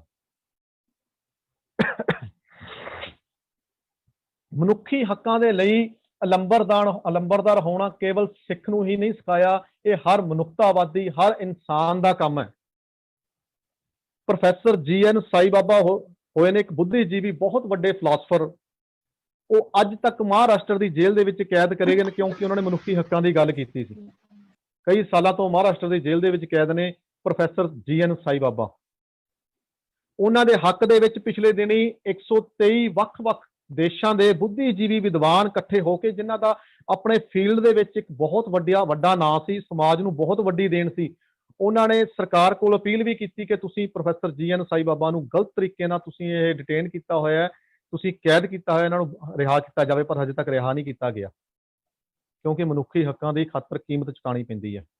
ਪੱਤਰਕਾਰ ਵਿਨੋਦ ਦੁਆ, ਉਸ ਦੇ ਉੱਪਰ ਦੇਸ਼ ਧਰੋਹ ਦਾ ਮੁਕੱਦਮਾ ਕਰ ਦਿੱਤਾ ਗਿਆ, ਕਿਉਂਕਿ ਹੱਕ ਸੱਚ ਦੀ ਆਵਾਜ਼ ਬੁਲੰਦ ਕਰਦਾ ਸੀ, ਮਨੁੱਖੀ ਹੱਕਾਂ ਦੀ ਗੱਲ ਕਰਦਾ ਸੀ। ਇਹ ਕੇਵਲ ਮੈਂ ਇੰਡੀਆ ਦੀ ਗੱਲ ਨਹੀਂ ਕਰਦਾ, ਕੇਵਲ ਨਾਰਥਰਨ ਕੰਟਰੀਆਂ ਦੀ ਗੱਲ ਨਹੀਂ ਕਰਦਾ, ਏਸ਼ੀਅਨ ਖਿੱਤੇ ਦੀ ਗੱਲ ਨਹੀਂ ਕਰਦਾ। ਜੇਕਰ ਅਸੀਂ ਗੱਲ ਕਰੀਏ, ਕਿਉਂਕਿ ਕੋਈ ਹਾਕਮ ਧਿਰ ਹੋਵੇ, ਜਿਹੜੀ ਹਾਕਮ ਧਿਰ ਜ਼ੁਲਮ ਕਰਦੀ ਹੈ, ਉਹ ਜ਼ਾਬਰ ਹੈ। ਸਰਕਾਰਾਂ ਭਾਵੇਂ ਬਹੁ ਗਿਣਤੀ, ਘੱਟ ਗਿਣਤੀਆਂ ਨੂੰ ਦਬਾਉਂਦੀਆਂ ਨੇ। ਅਮਰੀਕਾ ਦੀ ਉਦਾਹਰਨ ਲੈ ਲਈ, ਅਮਰੀਕਾ ਦੇ ਵਿੱਚ ਪਿਛਲੇ ਦਿਨੀ ਕੀ ਵਾਪਰਿਆ ਆਪਾਂ ਸਾਰੇ ਜਾਣਦੇ ਹਾਂ। ਜਾਰਜ ਫਲਾਇਡ ਨਾਂ ਦਾ, ਜੋ ਸਾਊਥ ਅਫਰੀਕਾ ਤੋਂ ਨਸਲ ਵਾਈਜ਼, ਰੰਗ ਵਾਈਜ਼ ਜਿਹਨੂੰ ਕਹਿੰਦੇ ਆ ਕਿ ਕਾਲੇ ਕਹਿੰਦੇ ਆ, ਉਹਨਾਂ ਦਾ ਇੱਕ ਮੁੰਡਾ ਸੀ ਜਾਰਜ ਫਲਾਇਡ। ਉਸ ਨੂੰ ਜਿਹੜੀ ਲੋਕਾਂ ਦੀ ਰੱਖਿਆ ਕਰਦੀ ਪੁਲਿਸ ਹੈ, ਉਸ ਪੁਲਿਸ ਦੇ ਆਫਿਸਰ ਨੇ ਥੱਲੇ ਸੁੱਟ ਕੇ ਉਸ ਦੀ ਧੌਣ ਦੇ ਉੱਪਰ ਗੋਡਾ ਰੱਖਿਆ। ਉਹ ਤੜਫਦਾ ਰਿਹਾ, ਉਹਨੇ ਬਾਰ-ਬਾਰ ਆਖਿਆ ਕਿ ਮੈਨੂੰ ਸਾਹ ਦੀ ਪ੍ਰੋਬਲਮ ਹੈ, ਮੈਨੂੰ ਅਸਥਮਾ ਦਾ ਮੈਂ ਪੇਸ਼ੈਂਟ ਹਾਂ, ਮੈਨੂੰ ਛੱਡਿਆ ਜਾਵੇ, ਪਰ ਬਿਲਕੁਲ ਵੀ ਅਫਸਰ ਨੇ ਉਹਦੇ ਉੱਪਰ ਤਰਸ ਨਹੀਂ ਕੀਤਾ। ਪੌਣੇ 8 ਮਿੰਟ ਉਹਦੀ ਧੌਣ ਦੇ ਉੱਪਰ ਗੋਡਾ ਦੱਬ ਕੇ ਰੱਖਿਆ। ਹਾਰ ਕੇ ਉਦੋਂ ਛੱਡਿਆ ਜਦੋਂ ਪੌਣੇ 8 ਮਿੰਟ ਬਾਅਦੋਂ ਉਹਦੀ ਮੌਤ ਹੋ ਚੁੱਕੀ ਸੀ। 4 ਮਿੰਟ ਬਾਅਦੋਂ ਮਰ ਚੁੱਕਿਆ ਸੀ, 4 ਮਿੰਟ ਫਿਰ ਵੀ ਮਰੇ ਹੋਏ ਦੇ ਧੌਣ ਦੇ ਉੱਪਰ ਗੋਡਾ ਰੱਖਿਆ। पर उत्थे एक गल है, सारे मनुखी अधिकारां दे प्यार करन वाले, उन्हां दे हक विच डटण वाले, उन्हां ने बहुत थाई प्रोटेस्ट कीते, थां थां मुजाहरे कीते, सरकार नूं झुकना पै गया। उत्थों दे प्रेजिडेंट जिहड़ा देश दा वर्ल्ड दा अपने आप नूं सुप्रीम पावर समझदा, अमेरिका दा प्रेजिडेंट दे विच जाना पै गया, छुपना पै गया, लोकां दे सामने नहीं आया। उत्थों दी पुलिस नूं, उत्थों दे प्रशासन नूं कहना पै गया कि मिस्टर प्रेजिडेंट तुसीं गलत कीता है, अपना अंदर हो जाओ, ਅਸੀਂ ਹੁਣ ਦੇਖਾਂਗੇ, ਅਸੀਂ ਆਪ ਸੰਭਾਲਾਂਗੇ, ਕਿਉਂਕਿ ਮਨੁੱਖੀ ਹੱਕਾਂ ਦਾ ਘਾਣ ਹੋਇਆ, ਜੋ ਹੋਇਆ ਗਲਤ ਹੋਇਆ। ਜਨਰਲ ਹੈਵਲੋਕ 1857 ਦੇ ਵਿੱਚ ਜਦੋਂ ਗਦਰ ਹੋਇਆ ਸੀ ਇੱਥੇ ਇੰਡੀਆ ਦੇ ਵਿੱਚ, ਉਸਨੇ ਬਹੁਤ ਜ਼ਿਆਦਾ ਵਧੀਕੀਆਂ ਕੀਤੀਆਂ ਇੰਗਲੈਂਡ ਦੇ ਵਿੱਚ। ਉਸ ਸਮੇਂ ਉਹਦੀ ਉਸਦੇ ਨਾਮ ਦੇ ਉੱਪਰ ਸਾਊਥ ਹਾਲ ਦੇ ਵਿੱਚ ਇੱਕ ਰੋਡ ਬਣਾ ਦਿੱਤੀ ਗਈ, ਹੈਵਲੋਕ ਰੋਡ। ਪਰ ਜਦੋਂ ਹੁਣ ਮਨੁੱਖੀ ਹੱਕਾਂ ਦੀ ਗੱਲ ਹੋਈ ਹੈ ਤਾਂ ਉਸ ਹੈਵਲੋਕ ਰੋਡ ਦਾ ਨਾਮ ਬਦਲ ਕੇ ਧੰਨ ਗੁਰੂ ਨਾਨਕ ਸਾਹਿਬ ਜਿਹੜੇ ਮਨੁੱਖੀ ਹੱਕਾਂ ਦੇ ਅਲੰਬਰਦਾਰ ਸੀ, ਉਹਨਾਂ ਦੇ ਨਾਂ ਦੇ ਉੱਪਰ ਉੱਥੇ ਗੁਰੂ ਨਾਨਕ ਦੇਵ ਰੋਡ ਬਣਾ ਦਿੱਤਾ ਗਿਆ ਸਾਊਥ ਹਾਲ ਦੇ ਵਿੱਚ, ਹੈਵਲੋਕ ਰੋਡ ਦਾ ਨਾਮ ਬਦਲ ਕੇ। ਮੈਨੂੰ ਇੱਕ ਗੱਲ ਯਾਦ ਆ ਗਈ ਕਿ ਘੱਟੋ ਘੱਟ ਅਸੀਂ ਅਵੇਅਰ ਹੋਈਏ ਮਨੁੱਖੀ ਹੱਕਾਂ ਦੀ ਖਾਤਰ। ਕਨਸਟੀਟਿਊਸ਼ਨ ਹੈਗਾ, ਸੰਵਿਧਾਨ ਬਣਿਆ ਹੋਇਆ ਹੈਗਾ, ਕਾਨੂੰਨ ਬਣੇ ਹੋਏ ਹਨ, ਕਮਿਸ਼ਨ ਬਣੇ ਹੋਏ ਹਨ, ਪਰ ਜਦੋਂ ਕੋਈ ਸਰਕਾਰ, ਕੋਈ ਜ਼ਾਬਰ, ਕੋਈ ਜ਼ੁਲਮ ਕਰਦੀ ਹੈ ਤਾਂ ਅਸੀਂ ਜ਼ੁਲਮ ਜੇਕਰ ਕਰਨਾ ਪਾਪ ਹੈ ਤਾਂ ਜ਼ੁਲਮ ਸਹਿਣਾ ਉਸ ਤੋਂ ਵੀ ਵੱਡਾ ਪਾਪ ਹੈ, ਗੁਨਾਹ ਹੈ ਜ਼ੁਲਮ ਸਹਿਣਾ ਵੀ। ਜ਼ੁਲਮ ਦੇ ਖਿਲਾਫ ਆਵਾਜ਼ ਬੁਲੰਦ ਕਰਨੀ ਸਾਨੂੰ ਸਾਡੀ ਗੁਰਮਤ ਦੱਸਦੀ ਹੈ, ਸਾਨੂੰ ਸਾਡਾ ਸਿੱਖੀਜ਼ਮ ਦੱਸਦਾ ਹੈ, ਸਾਨੂੰ ਗੁਰੂ ਸਾਹਿਬ ਦੱਸ ਕੇ ਗਏ ਨੇ। ਇੱਕ ਤੇਜਾ ਸਿੰਘ ਸੁਤੰਤਰ ਹੋਏ ਨੇ ਮੈਂਬਰ ਪਾਰਲੀਮੈਂਟ, ਕਮਿਊਨਿਸਟ ਪਾਰਟੀ ਤੋਂ ਬਿਲੋਂਗ ਕਰਦੇ ਸੀ। ਵੈਸੇ ਉਹਨਾਂ ਦਾ ਪਿੰਡ ਗੁਰਦਾਸਪੁਰ ਦੇ ਇਲਾਕੇ ਦੇ ਵਿੱਚ ਅਲੂਣਾ ਪਿੰਡ ਸੀ। ਉਹਨਾਂ ਨੇ 1971 ਦੇ ਵਿੱਚ ਇਲੈਕਸ਼ਨ ਲੜੀ ਸੰਗਰੂਰ ਦੀ ਪਾਰਲੀਮੈਂਟ ਤੋਂ, ਸੰਗਰੂਰ ਕੰਸਟੀਚੁਐਂਸੀ ਤੋਂ। ਜਦੋਂ ਇਲੈਕਸ਼ਨ ਲੜਦੇ ਕਾਊਂਟਿੰਗ ਚੱਲ ਰਹੀ ਸੀ, ਗਿਣਤੀ ਹੋ ਰਹੀ ਸੀ, ਤਾਂ ਸੰਗਰੂਰ ਡਿਪਟੀ ਕਮਿਸ਼ਨਰ ਵੀ ਬੈਠੇ ਸੀ, ਤੇਜਾ ਸਿੰਘ ਸੁਤੰਤਰ ਉੱਥੇ ਬੈਠੇ ਸੀ। ਉਹਨਾਂ ਦੇ ਖਿਲਾਫ ਜਿਹੜਾ ਸ਼੍ਰੋਮਣੀ ਅਕਾਲੀ ਦਲ ਦਾ ਉਮੀਦਵਾਰ ਬੈਠਾ ਸੀ ਬਲਦੇਵ ਸਿੰਘ ਮਾਨ ਉੱਥੇ ਸੀ। ਜਦੋਂ ਗਿਣਤੀ ਹੁੰਦੀ, ਗਿਣਤੀ ਘਟਦੀ ਹੋ ਕੇ ਬਹੁਤ ਨੇੜੇ ਦਾ ਫਰਕ ਰਹਿ ਗਿਆ ਕੇਵਲ 210 ਵੋਟਾਂ ਦਾ। 210 ਵੋਟਾਂ ਦੇ ਫਰਕ ਰਹਿਣ ਤੇ ਉਸੇ ਸਮੇਂ ਜਦੋਂ ਉੱਪਰ ਤੱਕ ਖਬਰਾਂ ਪਹੁੰਚੀਆਂ, ਉਸ ਸਮੇਂ ਪੰਜਾਬ ਦੇ ਵਿੱਚ ਸ਼੍ਰੋਮਣੀ ਅਕਾਲੀ ਦਲ ਦੀ ਸਰਕਾਰ ਸੀ। ਉਸ ਵੇਲੇ ਦੇ ਮੁੱਖ ਮੰਤਰੀ, ਜੋ ਅਕਾਲੀ ਦਲ ਦੇ ਪਿੱਛੇ ਵੀ ਮੁੱਖ ਮੰਤਰੀ ਰਹਿ ਕੇ ਗਏ ਨੇ, ਪ੍ਰਕਾਸ਼ ਸਿੰਘ ਬਾਦਲ ਮੁੱਖ ਮੰਤਰੀ ਸੀ। ਉਹਨਾਂ ਦਾ ਫੋਨ ਆ ਜਾਂਦਾ ਡਿਪਟੀ ਕਮਿਸ਼ਨਰ ਨੂੰ ਕਿ ਸਾਡੀ ਪਾਰਟੀ ਦੇ ਉਮੀਦਵਾਰ ਨੂੰ, ਕਿਉਂਕਿ 210 ਵੋਟਾਂ ਦੇ ਉੱਪਰ ਕਮਿਊਨਿਸਟ ਪਾਰਟੀ ਦੇ ਉਮੀਦਵਾਰ ਤੇਜਾ ਸਿੰਘ ਸੁਤੰਤਰ ਜਿੱਤ ਰਹੇ ਸੀ। ਆਲਮੋਸਟ ਕਾਊਂਟਿੰਗ ਪੂਰੀ ਹੋ ਚੁੱਕੀ ਸੀ, ਜਿੱਤ ਉਹਨਾਂ ਦੀ ਯਕੀਨੀ ਕਿ ਜਿੱਤ ਆਲਮੋਸਟ ਡਿਕਲੇਅਰ ਨਹੀਂ ਹੋਣੋਂ ਬਾਕੀ ਸੀ। ਉਹਨੂੰ ਫੋਨ ਆਇਆ ਕਿ ਜੋ ਅਕਾਲੀ ਦਲ ਦਾ ਉਮੀਦਵਾਰ ਆ ਬਲਦੇਵ ਸਿੰਘ ਮਾਨ, ਇਸ ਨੂੰ ਜੇਤੂ ਡਿਕਲੇਅਰ ਕੀਤਾ ਜਾਵੇ, ਘੋਸ਼ਿਤ ਕੀਤਾ ਜਾਵੇ। ਇਹ ਗੱਲ ਉੱਥੇ ਬੈਠਿਆਂ ਤੇਜਾ ਸਿੰਘ ਸੁਤੰਤਰ ਦੇ ਕੰਨੀ ਪੈ ਗਈ। ਉਹਨਾਂ ਨੂੰ ਪਤਾ ਲੱਗ ਗਿਆ ਕਿ ਹੁਣ ਜੋ ਕੁਝ ਹੋਣਾ ਹੈ, ਜੋ ਹੋਣ ਜਾ ਰਿਹਾ, ਖਬਰ ਹੋ ਗਈ ਉਹਨਾਂ ਨੂੰ। ਉਹਨਾਂ ਨੇ ਦੇਖਿਆ ਕਿ ਮੇਰੇ ਮਨੁੱਖੀ ਅਧਿਕਾਰਾਂ ਦੇ ਉੱਪਰ ਹਨਨ ਹੋਣ ਜਾ ਰਿਹਾ, ਇਹਨਾਂ ਦਾ ਕਤਲੇਆਮ ਹੋਣ ਜਾ ਰਿਹਾ ਮਨੁੱਖੀ ਅਧਿਕਾਰਾਂ ਦਾ। ਉੱਥੋਂ ਉੱਠੇ, ਆਪਣੀ ਰਿਵਾਲਵਰ ਕੱਢ ਕੇ ਜੋ ਡਿਪਟੀ ਕਮਿਸ਼ਨਰ ਸੀ ਉਹਨਾਂ ਦੇ ਨਾਲ ਲਾ ਲਈ ਉਹਨਾਂ ਦੇ ਗੱਲ ਤੇ। ਕਹਿੰਦੇ ਮੈਨੂੰ ਪਤਾ ਹੁਣ ਜੋ ਤੁਸੀਂ ਕਰਨ ਜਾ ਰਹੇ ਹੋ, ਉਮਰ ਤਾਂ ਮੇਰੀ ਵੈਸੇ ਵੀ ਨੇੜੇ ਲੱਗ ਚੁੱਕੀ ਹੈ, ਮੈਂ ਹੁਣ ਉਮਰ ਦੇ ਆਖਰੀ ਪੜਾਅ ਦੇ ਵਿੱਚ ਹਾਂ, ਕਿਉਂਕਿ ਮੈਂ ਮਰਤਾ ਮੈਂ ਵੀ ਜਾਣਾ ਹੀ ਹੈ, ਪਰ ਮੈਂ ਬੇਇੱਜ਼ਤ ਹੋ ਕੇ, ਕਲੰਕ ਲੈ ਕੇ ਜਾਂ ਬੇਇੱਜ਼ਤਾ ਹੋ ਕੇ ਨਹੀਂ ਮੈਂ ਮਰਨਾ ਚਾਹੁੰਦਾ। ਤੁਸੀਂ ਮੈਨੂੰ ਸਿਆਸੀ ਤੌਰ ਤੇ ਮਾਰ ਰਹੇ ਹੋ, ਤੁਸੀਂ ਮੇਰੀ ਸਿਆਸੀ ਤੌਰ ਤੇ ਮੇਰਾ ਕਤਲੇਆਮ ਕਰ ਰਹੇ ਹੋ। ਇਹ ਮੇਰੇ ਮਨੁੱਖੀ ਹੱਕਾਂ ਦਾ ਕਤਲ ਹੈ। ਮੈਂ ਸਰੀਰਕ ਮੌਤ ਤਾਂ ਮਰ ਜਾਵਾਂਗਾ, ਪਰ ਮੈਂ ਆਪਣੇ ਮਨੁੱਖੀ ਹੱਕਾਂ ਦਾ ਜਿਉਂਦੇ ਜੀ ਆਪਣੇ ਕਤਲ ਨਹੀਂ ਹੋਣ ਦੇਣਾ। ਮੈਂ ਨਹੀਂ ਚਾਹੁੰਦਾ ਮੇਰੇ ਹੁੰਦੇ ਹੋਏ ਮੇਰੇ ਮਨੁੱਖੀ ਹੱਕ, ਮੇਰੇ ਮਨੁੱਖੀ ਅਧਿਕਾਰ ਕਤਲ ਹੋਣ। ਮੈਂ ਆਪਣੇ ਅਧਿਕਾਰਾਂ ਦਾ ਕਤਲ ਨਹੀਂ ਹੋਣ ਦੇਣਾ ਹੈਗਾ। ਇਸ ਤੋਂ ਚੰਗਾ ਕਿ ਮੈਂ ਆਪਣੇ ਮਨੁੱਖੀ ਅਧਿਕਾਰਾਂ ਦਾ ਕਤਲ ਹੋਣ ਤੋਂ ਚੰਗਾ ਹੈ ਕਿ ਮੈਂ ਸਰੀਰਕ ਰੂਪ ਦੇ ਵਿੱਚ ਹੀ ਮੈਂ ਕਤਲ ਹੋਵਾਂ, ਕਿਉਂਕਿ ਮੈਂ ਤੈਨੂੰ ਮਾਰ ਕੇ ਮੁੜ ਕੇ ਆਪਣੇ ਆਪ ਨੂੰ ਮਾਰ ਲੈਣਾ। ਉਸ ਗੱਲ ਦਾ ਇੰਨਾ ਅਸਰ ਹੋਇਆ, ਡਿਪਟੀ ਕਮਿਸ਼ਨਰ ਡਰ ਗਏ। ਉਹਨਾਂ ਨੇ ਉਦੋਂ ਹੀ ਉਹਨਾਂ ਨੂੰ ਡਿਕਲੇਅਰ ਕਰ ਦਿੱਤਾ ਕਿ 210 ਵੋਟਾਂ ਦੇ ਉੱਪਰ ਤੇਜਾ ਸਿੰਘ ਸੁਤੰਤਰ ਜੇਤੂ ਡਿਕਲੇਅਰ ਕਰ ਦਿੱਤੇ ਜਾਂਦੇ ਨੇ। ਜੇ ਉਹ ਨਾ ਹਿੰਮਤ ਕਰਦੇ, ਭਾਵੇਂ ਉਹ ਤਰੀਕਾ ਕੁਝ ਵੀ ਸੀ, ਪਰ ਉਸ ਸਮੇਂ ਮਨੁੱਖੀ ਹੱਕਾਂ ਦਾ ਕਤਲ ਹੋ ਰਿਹਾ ਸੀ। ਬਹੁਤ ਵਧੀਆ ਇਨਸਾਨ ਹੋਏ ਉਹਨਾਂ ਦੀ। ਮੈਂ ਨੇੜੇ ਸਮਾਪਤੀ ਕਰਾਂ ਗੱਲ ਦੱਸ ਕੇ ਕਿ ਆਖਰੀ ਸਮਾਂ ਕਿਵੇਂ ਬੀਤਿਆ। ਪਾਰਲੀਮੈਂਟ ਦੇ ਵਿੱਚ 1973 ਦੇ ਵਿੱਚ ਸੈਸ਼ਨ ਚੱਲ ਰਿਹਾ ਸੀ। ਸੈਸ਼ਨ ਦੇ ਵਿੱਚ ਉਹ ਹਿੱਸਾ ਲੈ ਕੇ ਬੋਲ ਕੇ ਆਪਣੀ ਸੀਟ ਦੇ ਉੱਪਰ ਵਿਰਾਜਮਾਨ ਹੋਏ। ਉੱਥੇ ਬੈਠੇ ਬੈਠੇ ਬੜੀ ਆਰਾਮ ਨਾਲ ਉਹਨਾਂ ਨੂੰ ਹਾਰਟ ਦਾ ਅਟੈਕ ਹੋਇਆ, ਉੱਥੇ ਹੀ ਉਹਨਾਂ ਨੇ ਸਵਾਸ ਛੱਡ ਦਿੱਤੇ। ਤੇ ਜਦੋਂ ਨਾਲ ਦੇ ਜਿਹੜੇ ਐਮਪੀ ਸੀ, ਹੋਰ ਸਾਥੀ ਸੀ, ਉਹਨਾਂ ਨੇ ਉਹਨਾਂ ਦਾ ਕੋਲ ਹੀ ਬੈਗ ਪਿਆ ਸੀ, ਬੈਗ ਦੇ ਵਿੱਚ ਉਹਨਾਂ ਦੇ ਕੁਝ ਦੇਖਿਆ ਤਾਂ ਬੈਗ ਦੇ ਵਿੱਚੋਂ ਨਿਕਲਿਆ ਕਿ ਉਹਨਾਂ ਦੇ ਕੁਝ ਸਰਟੀਫਿਕੇਟਸ, ਕੁਝ ਫਾਈਲਾਂ ਤੇ ਪੌਣੇ ਦੇ ਵਿੱਚ ਲਪੇਟੀਆਂ ਹੋਈਆਂ 2 ਰੋਟੀਆਂ ਨਾਲ ਅਚਾਰ ਅੰਬ ਦਾ। ਇਹ ਉਹਨਾਂ ਨੇ ਸਾਰੇ ਉੱਥੇ ਜਦੋਂ ਦਿਖਾਇਆ 1973 ਔਨ ਰਿਕਾਰਡ ਗੱਲ ਹੈ, ਸਾਰੀ ਪਾਰਲੀਮੈਂਟ ਦੇ ਵਿੱਚ ਦਿਖਾਇਆ। ਉਸ ਸਮੇਂ ਦੀ ਪ੍ਰਾਈਮ ਮਿਨਿਸਟਰ ਇੰਦਰਾ ਗਾਂਧੀ ਸੀ।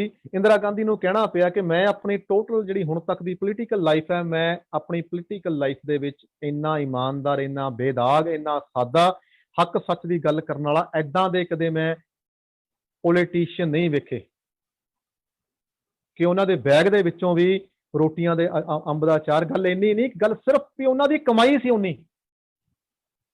ਮਤਲਬ ਚੰਗੇ ਇਨਸਾਨ ਕਿਤੇ ਵੀ ਹੋ ਸਕਦੇ ਨੇ ਜੋ ਮਨੁੱਖੀ ਹੱਕਾਂ ਦੀ ਗੱਲ ਕਰਦੇ ਹੋਣ, ਮਨੁੱਖੀ ਹੱਕਾਂ ਦੇ ਅਲੰਬਰਦਾਰ ਹੋਣ।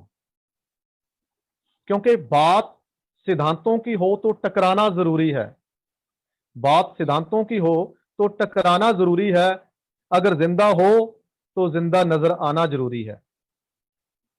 ਅਸੀਂ इखलाक तो गिर गए, ਅਸੀਂ ਆਪਣੇ ਆਚਰਣ ਤੋਂ ਗਿਰ ਗਏ ਆ, ਅਸੀਂ ਆਪਣੇ ਕਿਤੇ ਅਸੂਲਾਂ ਤੋਂ ਥੜਕ ਗਏ ਆ। नहीं तो जे खालसा राज के झंडे उदों सी, खालसाई परचम हुण भी झूल सकता सी। क्योंकि बड़ा वधिया किसी ने लिखिया कि मैं लाल किले के अग्यों दी लंघिया, मैं लाल किले के अग्यों दी लंघिया तां लाल किले ने मैनूं झुक के सलाम नहीं कीती।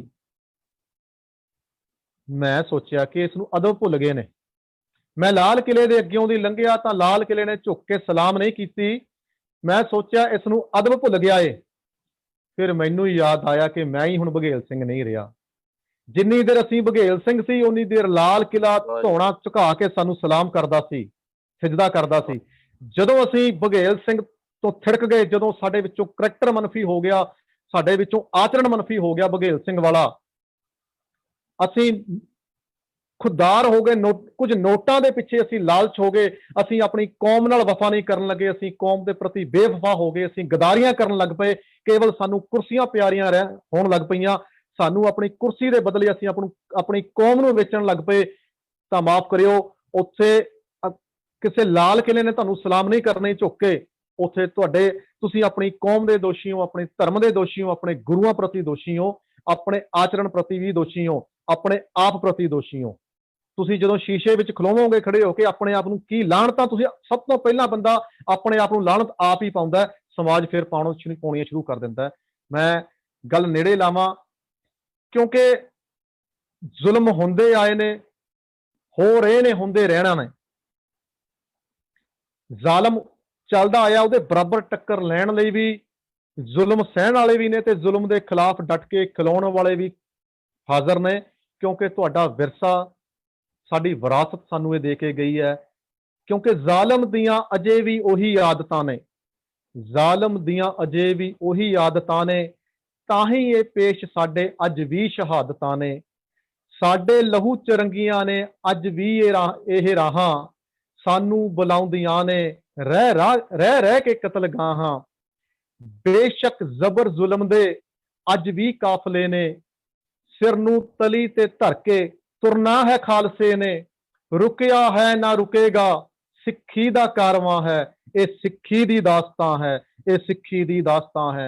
भुल चुक दी खिमा जी। बहुत बहुत धन्यवाद। वाहिगुरू जी का खालसा, वाहिगुरू जी की फतेह।